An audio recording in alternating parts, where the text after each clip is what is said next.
Dans cette séquence, nous allons définir ce qu'est la période et la périodicité d'une fonction.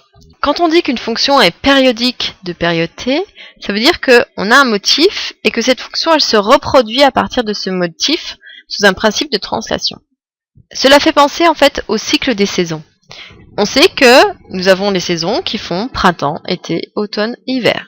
Et ensuite, chaque année, on reprend ce même cycle et on se pose même pas la question de comment les saisons vont s'enchaîner. Pour une fonction, ça va être la même chose. On va dire que on a un motif suivant.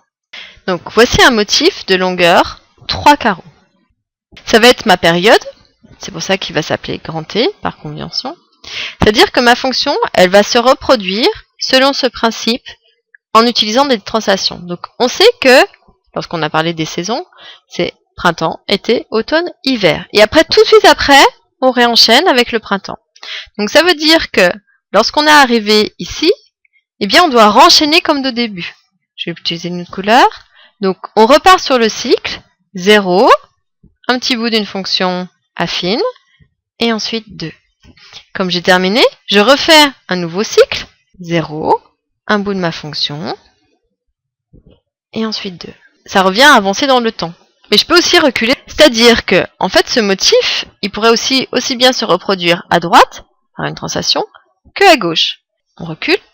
Comme j'étais arrivé à 2 dans mon passé, je commence à 2, j'ai ma fonction affine, je repars à 0, c'est bien mon motif qui a reculé. Ensuite, j'en refais encore un de cycle. Et puis encore un dernier, là, j'en ai un petit bout. Voici ici la courbe représentative d'une fonction qui serait périodique de période 3. Maintenant, on va essayer de comprendre au niveau mathématique ce qui va se passer. C'est-à-dire que je vais prendre un élément quelconque, je vais l'appeler petit t. Par exemple, je suis situé ici. Là, on lit f de t.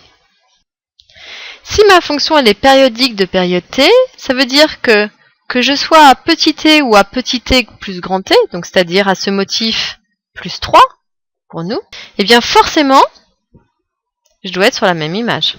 Sinon, j'ai pas mon cycle. Donc c'est-à-dire que ici, c'est aussi l'image de f de petit t plus grand t. Mais ça devrait marcher aussi si au lieu d'ajouter une période, j'en ajoute 2. Partant de petit t, là je n'ai plus une, là je suis à petit t plus 2 grand t, eh bien j'ai toujours la même image, c'est normal, c'est mon cycle qui s'est reproduit. Je peux reculer aussi dans le temps.